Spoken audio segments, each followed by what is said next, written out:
যাবে প্রাণ পাখি পাখি যেদিন পাখি দিয়া চলিবে আমার দেহ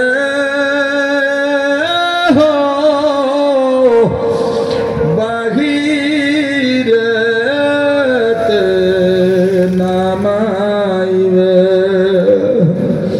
বাহিরে নামাইয়া মশারির মধ্যে শোয়া দিল আমাকে জনমের মতো গোসল করায়া দেয় ও মন এই দেশে আর কোনোদিন তোমার আশা হবে না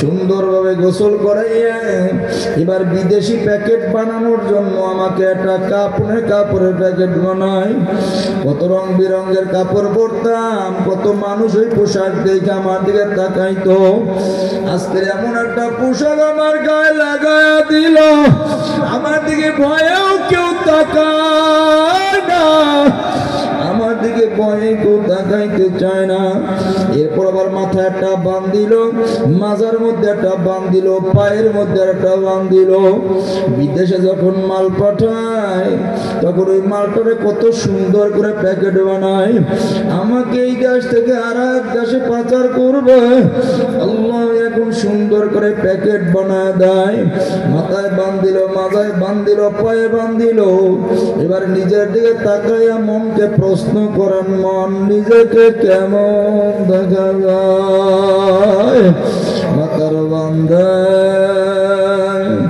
বোঝা গেল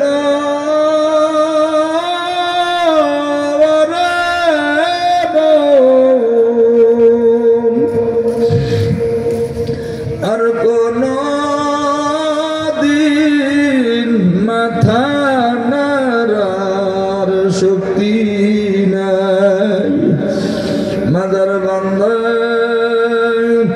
বোঝা গেল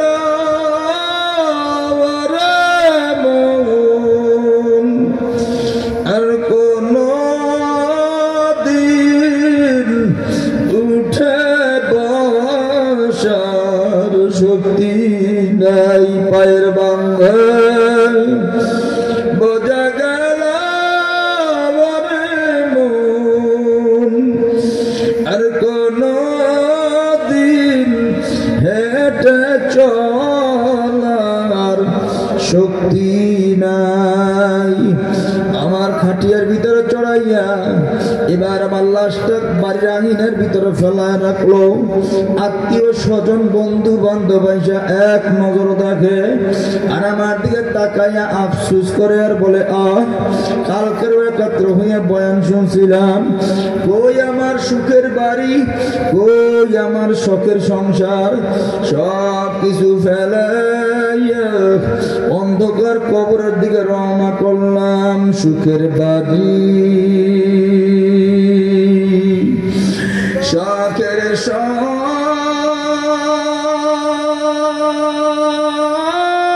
সংসার সাজায়া যাইতে হবে এই দুনিয়া সারিয়া যাইতে হবে এই সব কিছু সারিয়া প্রাণ পাখি ফাঁকি দিয়া যেদিন চলিবে শূন্য খাঁচা এই জমিনে পড়ে রবে শূন্য খাঁচা এই জমিনে পড়ে রবে লাশটি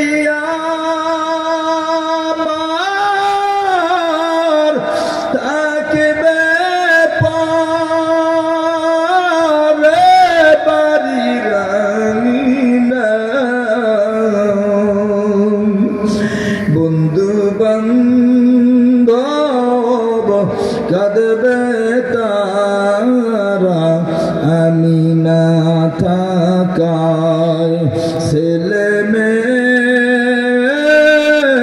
কাঁদবে তারা আমি না থাকায়। এবার জানাজা করার জন্য নিয়ে রওনা করলো। পেছনে পেছনে গলা কাটা মুরগির মতো ছোট ছোট সন্তানগুলো মাটির ভিতরে গড়াগড়ি দিয়া কান্দে আর ডাকে আর বলে আব্বু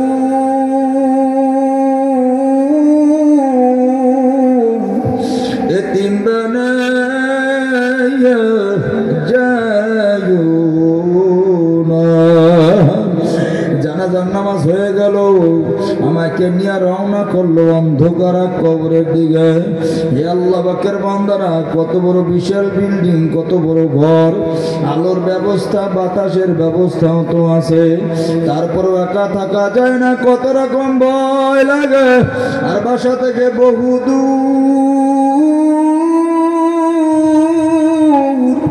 ওই কলা বাগান বস বাগান রাস্তার কিনারায় গুরুস্থানের মধ্যে আপনার আমার জন্য একটা 3.5 হাত অন্ধকার কবর খনন কইরাম ওই কবরের দিকে নিয়ে রওনা করলো। আমাইয়ামাল মিসকালা যাররাতিন খায়রান ইয়ারা ওয়া মাইয়ামাল মিসকালা যাররাতিন শাররান ইয়ারা। এক জাররা পরিমাণ গুনাহ নিয়েও যদি কেউ মাওলার কবরের দিকে রওনা করো, আবার দুনিয়া জেলখানা বানাইতে মজা লাগে না।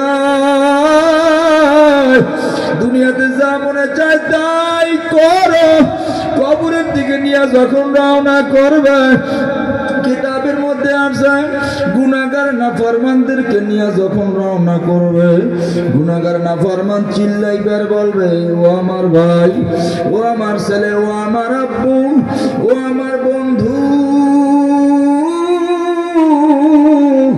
ওই কবরে তোমরা আমাকে নিও না।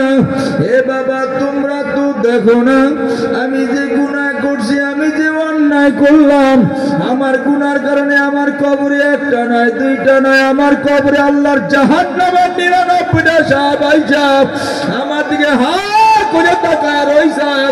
আমার কবরের মধ্যে জাহান্নামের আগুন ধাউ ধাউ ধাউ ধাউ করিয়া জ্বলে। আপনার আমার চিল্লা চিল্লি কেউ শুনবে না, আর দুনিয়ায় রাখবে না। ওই কবরের মধ্যে নামাইয়া মাথার মোর পায়ের মোর গুলিয়া বাস দেওয়া শুরু করবে, কবর অন্ধকার হয়ে যাবে। এবার কলা পাতা দেয়, কবর অন্ধকার হয়ে যায়। নিজের দিকে তাকায় মনকে প্রশ্ন করেন, ওরে মন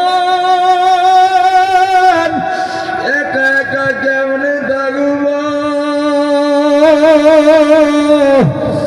ওই অন্ধকার কবরে। আল্লাহ এবার কলা পাতা দিল, অন্ধকার হয়ে গেল। মাটি দেয়, কবর আরো অন্ধকার হয়ে যায়। এবার মাটি, মাটির উপরে মাটি, মাটির উপরে মাটি, মাটির উপরে মাটি, কবর এত অন্ধকার হয়ে গেল।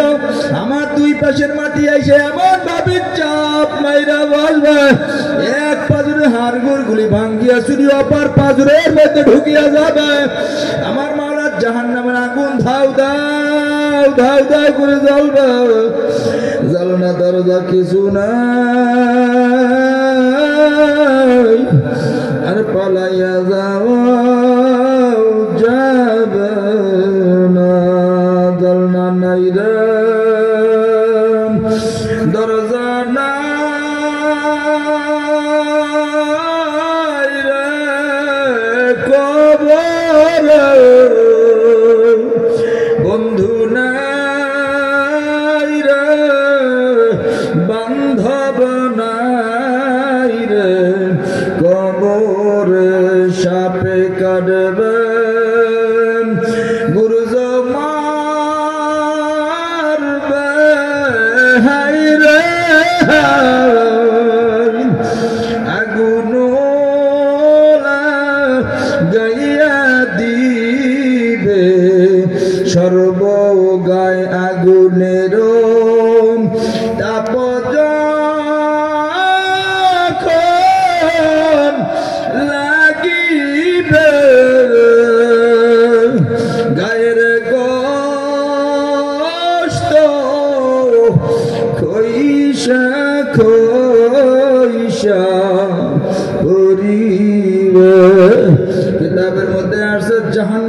শরীরের চামড়াটা 42 গজ 84 হাত পর্যন্ত মোটা হয়ে যাবে।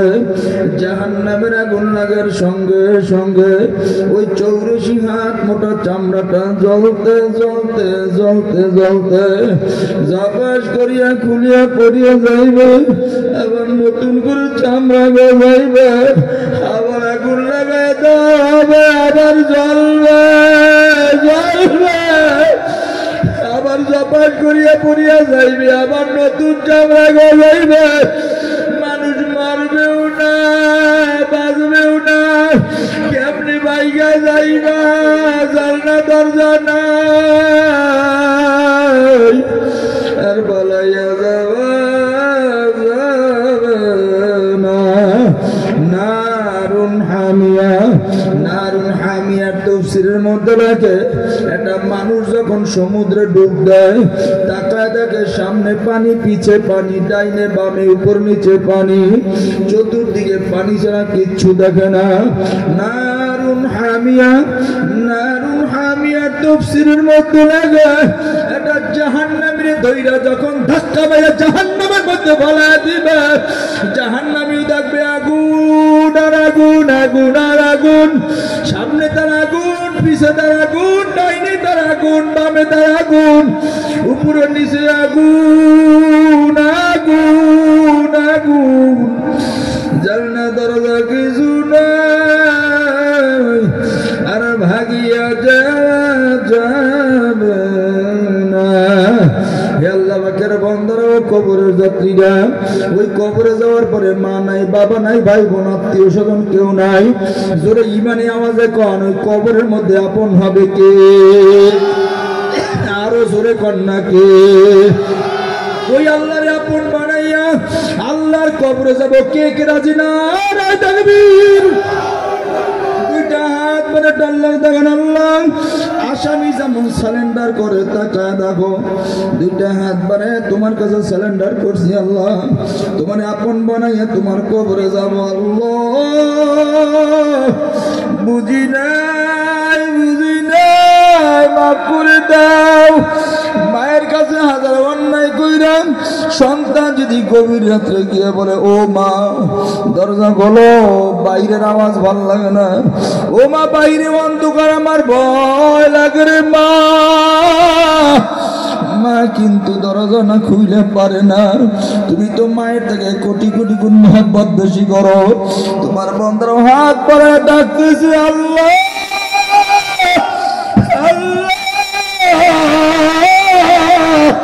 তোমার কি মায়া লাগে না রে আল্লাহ? একটা বান্দারেও ফেরত খালি দিও না আল্লাহ। সবাই মাফ করিয়া দেন আল্লাহ, সবাই আপনার গোলাম বানা দেন। আমিন কয়ে হাত নামান। যদি আমার মাওলারে আপন বানায় কবরে যাইতে চান, দুনিয়া ক্ষণস্থায়ী, আখিরাত চিরস্থায়ী। বাবা দুনিয়াতে আসছে আখিরাতের কামাই করার জন্য। দুনিয়াতে একবার সুবহানাল্লাহ বললে অনেক নেকি, দুনিয়াতে 1 টাকা দান করলে অনেক নেকি। হে বাবা মারা যাওয়ার পরে যত চেষ্টা করি এই নেকিগুলো আর অর্জন করা যায় না। দুনিয়া মুমিনদের জন্য জেলখানা, কাফের মুশরিক বেঈমানদের জন্য জান্নাত বাবালাখানা। দুনিয়া মুমিন হিসেবে জেলখানা বানায়া আল্লাহর খুশি করে কবরে যাব। কে কে রাজি? দুইটা হাত বাড়ি একটু দেখায় দেন। আল্লাহু আকবার, জোরে বলেন আল্লাহু আকবার। কি রাজি তো? ইনশাআল্লাহ, ইনশাআল্লাহ দুনিয়া জেলখানা বানাবো। হাত নামান। তাহলে মন চাই চলা যাবে? যাবে? মনে চাইলেই করা যাবে না। গান বাদ্য শুনবো না ইনশাআল্লাহ। কোন ইনশাআল্লাহ? আরো জোরে কোন ইনশাআল্লাহ? গান বাদ্য শুনতে মন চায়, আমার জেলারের আইন নাই, শোনা যাবে না। সিনেমা আর দেখবো না ইনশাআল্লাহ। কোন না ইনশাআল্লাহ? নেক আমল এটা আমরা ছাড়বো না, গুনার কাজ করবো না ইনশাআল্লাহ। কোন ইনশাআল্লাহ? বলেন আমার মতো আল্লাহ আল্লাহ। গুনার কাজ করবো না, গুনার কাজ করবো না, নেকের কাজ ছাড়বো না। আখিরি দরখাস্ত। তাইলে বলেন দুনিয়া থেকে খালি 2টা হাত নিয়ে রওনা করবো, আমল ছাড়া কিছু যাবে? আজ মরলে কাল 2 দিন হবে। ও ভাই, ও বাবা, কাদের জন্য রাইখা যান? সম্পদের মায়া। অনেক সময় মসজিদ মাদ্রাসায় দান করতে বললে করতে চাই না আমরা, মায়া। ছেলে কি খাইবে, মেয়ে কি খাইবে, ওরা কেমনে চলবে এই চিন্তায়। একটা ছোট্ট ঘটনা বলি আমার বরিশালের। আমি যাওয়ার পর আমার শুনাইছে এক আল্লাহর বান্দা অনেক শখ করে একতলাটা বিল্ডিং করছে, আলেমদেরকে নিয়ে দাওয়াত করে উদ্বোধনও করছে, কিন্তু আল্লাহর কি মর্জি, উদ্বোধন করে ঘরে উঠছে, রাতের বেলা আল্লাহর বান্দা দুনিয়া থেকে বিদায় হয়ে চলে গেছে, ইন্তেকাল হয়েছে। শখ করে যাই বিল্ডিং বানাইছে, মারা যাওয়ার পর গভীর রাত 2:30-3টে বাজে গেছে, কান্নাকাটি করে ছেলেমেয়েরা। তো আমাদের মুজাহিদ ভাইরা সহ সবাই দেখতে গেছে। যাওয়ার পর বিবি ডাকে আর বলে, আপনারা তো চইলা যান, আপনাকে পাও ধরে বলি লাস্টে তো বাইরে নামাই থুয়ে যান, লাশ যদি ঘরের মধ্যে থাকে এই ঘরে থাকা যাবে না। তাদের জন্য বানাইবে কিন্তু এই গন্ত জায়গা নাই, ঘরে জায়গা হয় না, শেষ দইরা বাহিরে নামাইছে, নামাই রাইকে আসছে। তা আমার যিনি শুনে দিয়েছিলেন উনি কাঁদে আর বলতেছে, হুজুর মর্মান্তিক হলো, রাতের বেলা বৃষ্টি নামছে, মুষলধারে বৃষ্টি, সকালবেলা গুড়ি গুড়ি বৃষ্টি পরে আমরা আবার দেখার জন্য গেলাম, গিয়ে দেখি হুজুর লাশ তো বাহিরে, বৃষ্টি পড়া চতুর্দিকের পানি আইসা লাশের চতুর্পাশে পানি জমে গেছে, উপরে একটা টিন দিয়া শুধু ঢাইকা রাখছে, কিন্তু লাশের চতুর্পাশে পানি, পিঠের নিচেও পানি, গুড়ি গুড়ি বৃষ্টি পড়ে, লাশের কাছে কেউ নাই, শুধু বাড়ির কুকুরটা মাথার কাছে বৈশা বৈশা বৃষ্টিতে ভিজে, বাড়ির কাছে তার মাথার কাছে ছেলে নাই, মেয়ে নাই, বিবি নাই, বাড়ির কুকুরটা মাথার কাছে বসে বসে বৃষ্টিতে ভিজতেছে। ও তার মনিবের পরিচয় পাইল, মনিব নাই, মনিবের মাথার কাছে বসে বসে বৃষ্টিতে ভেজে। এ দুনিয়ার পাগলেরা, যাদেরকে আপন মনে করি তারা কেউ আমার আপন না, আসল আপন আমার আল্লাহ। আল্লাহ ছাড়া আপন আর কেহ হবে না, জোরে কোন আপন হবে কে? এই তো দুনিয়া, এই দুনিয়া। এই জন্য আপনাদের কাছে বিনয়ের সাথে 2 হাত বাড়ায় ভিক্ষুকের মতো কিছু চামু, কেউ যেন ফেরত না যায়। মাদ্রাসার উদ্যোগে মাহফিল দেখলাম, কত সুন্দর ডেভেলপের কাজ চলতেছে, মাদ্রাসা বাড়ানোর কাজ চলতেছে। বাতিলরা চায়, বেঈমানরা চায়, কাফেররা চায়, নাস্তিক নাফরমানরা চায় কোরআনের আওয়াজ বন্ধ হয়ে যাক, কোরআনের আলো বন্ধ হয়ে যাক, এখানে আসলে কোরআন যেন তৈরি না হয়। আমরা কি ওদের চোখের মধ্যে অঙ্গুল দিয়ে দেখাই দিতে পারবো? তোমরা মাদ্রাসা নিয়ে যত বিরোধিতা করো, কোরআনের আওয়াজ যত বন্ধ করে দিতে চাও, আমরা মুমিন, আমাদের শরীরে 1 বিন্দু রক্ত থাকাকালীন আমাদের সামনে থেকে কোনোদিন কোরআনের আওয়াজ বন্ধ হবে না।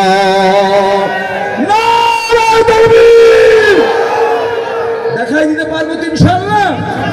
যদি দেখাই দিতে চাই, মা নাই আব্বা নাই, এমন একটা বন্দা দেখতে চাই। হুজুর মাদ্রাসার কাজ চলে, লক্ষ লক্ষ টাকার দরকার, 10,000 টাকা আমি মা বাবার নামে মাদ্রাসা দান করব। বাতিলরা চায় কোরআনের আওয়াজ বন্ধ হোক, আমি আমার পক্ষ থেকে 10,000 টাকা দিয়া কোরআনের আওয়াজকে বুলন্দ করব, কোরআনের মহব্বতকে চালু রাখবো। ময়দানে মাহশারে আদালতে কিবরিয়ায় আল্লাহ চাহে তো এর উসিলায় মাফ করে দিতে পারে কি পারে না? পারে, পারে। একজন বন্দা একটু হাত তুলে বলবেন যে ইনশাআল্লাহ আমি 10,000 টাকা এই মাদ্রাসায় দান করব। এতগুলো আলোচনা দিয়ে যা বুঝাইলাম যে দুনিয়া তো ক্ষণস্থায়ী, সব মিথ্যা, খালি 2টা হাত নিয়ে কবরে যেতে হবে, আমলি শুধু কবরে যাবে। কে আছেন এমন একটা বন্দা যে আমি নগদ না, হুজুর লেখাই গেলাম, একবারে পারবো না, আমি দুইবারে একবার 5,000 আবার 5,000 করে আমি 10,000 টাকা মাদ্রাসায় দিয়ে যাব। মাদ্রাসার কাজ চলে, এখানে যত ছাত্ররা পড়বে প্রতি হরিফের সমপরিমাণ নাকি আল্লাহ তাকে আপনার আব্বা আম্মাকে দান করবে। এমন একজন ভাগ্যবান দেখতে চাই, একটা হাত উঁচু করে বলবে ইনশাআল্লাহ আমি 10,000 টাকা কোরআনী মাদ্রাসায় দান করব। কে আছেন এমন? মাদ্রাসার কাজ চলমান, দেখি 10,000 টাকা দিয়া এই কোরআনের আওয়াজকে বুলন্দ রাখবে, আল্লাহর মহব্বত, আল্লাহর প্রেম নিয়ে কবরে যাবে। আজকে যারা এই 10,000 টাকা দিবে, দোয়া করি মুসাফির হালতে আল্লাহ যারা 10,000 টাকা দিয়ে শরীক থাকবে, আল্লাহ তাদেরকে হাজারো কোটি টাকার বরকত দান করেন, আমিন কর না। আপদ বিপদ বালা মুসিবত থেকে হেফাজত করেন, দোয়া করুন।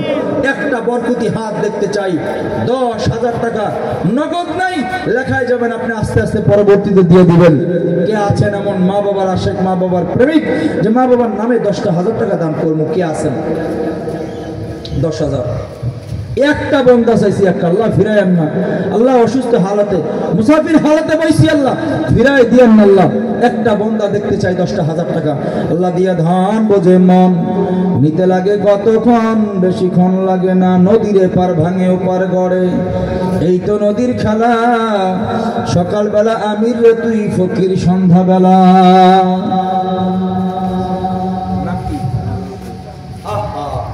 এমন একটা নাম লইতেও ডর লাগে।